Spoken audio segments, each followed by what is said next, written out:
Today's video is a matrix-style red pill to reveal to you the psychological shortcuts and weaknesses we all have that marketers prey upon. Once you know them, you'll be able to spot them in the wild, Sir David Attenborough style.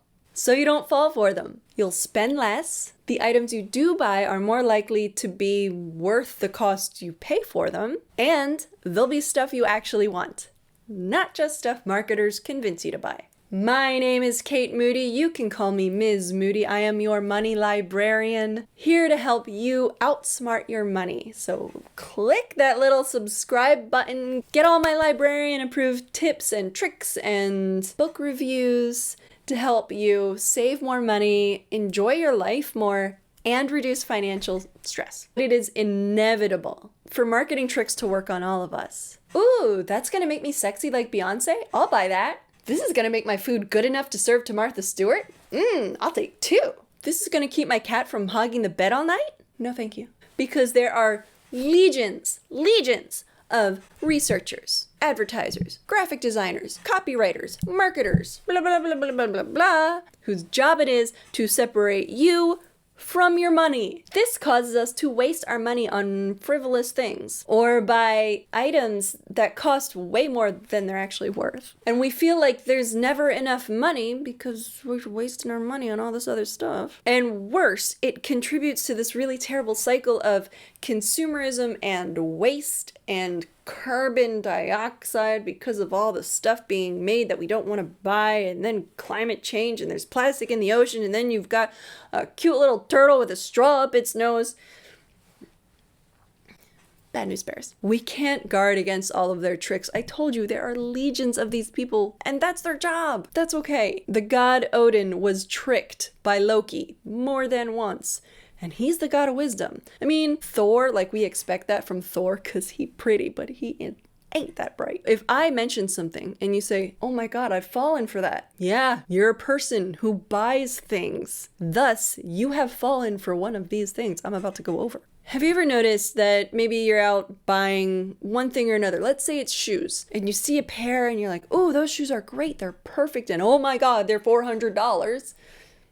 That'll be a no. But then you see another pair, and they're very similar. These ones are only $250. That feels like a deal. And you're like, well, you know what? I'll get the $250 ones.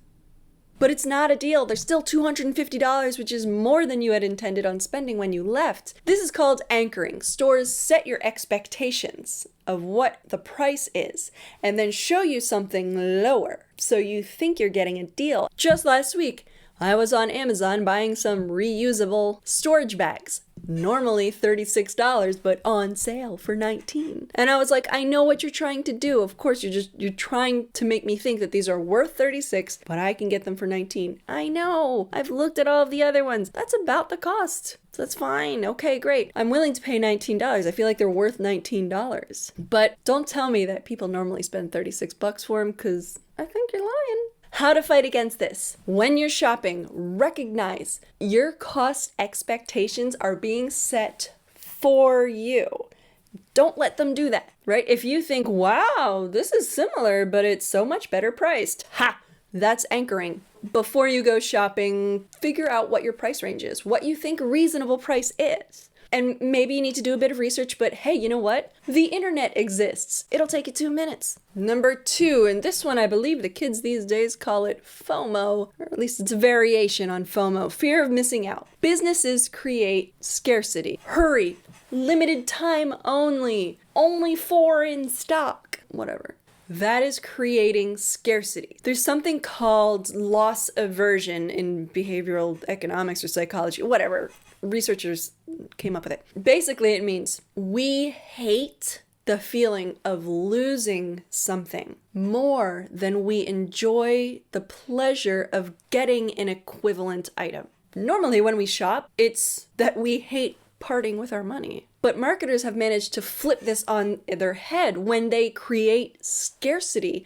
Now we feel like we're losing an opportunity, and we do not like losing things. On top of our dislike of this feeling, when they limit the amount of time we have to make a decision, we will then go more with our gut instead of logic because we don't have enough time to think about it. So it increases impulsivity. When you don't have much time to think about it, you go with your gut, you go with your emotions, and usually your emotions are telling you, oh my God, we're gonna lose out on this thing, you better get it right now. How do you guard against this? Recognize that they are creating scarcity, pressuring you to make decisions, which makes you more likely to say yes. Unless you must choose at this moment, take a breath, take a beat, go home, think about it. If you get home and say, you know what? It's really not worth driving a half hour out there to go get that thing, then it wasn't worth it to begin with. Number 3 today. Let's say you're at a restaurant. Ooh, what's for dessert? Decadent Bavarian double dark chocolate cake with a raspberry glaze for $8. Or they have a chocolate cake with raspberry topping for $4. I want the decadent double dark chocolate Bavarian cake, please. They're the same thing. One just had really flowery descriptors. And this one is super common in restaurants, but really you'll see it everywhere. They're trying to make you feel to elicit an emotional response. So items on the menu aren't just spicy, they're fiery or flamin' hot. It's not just chicken soup, it's grandma's home-style chicken soup. It's not a BLT, it's an applewood smoked thick cut bacon with crisp farm lettuce and sun-ripened tomato on a double rye bread. I don't know what a double rye bread is, but it's gonna make me want to spend more money on the BLT. Side note, you will spend more money if there's not a dollar sign on the menu. It's a thing.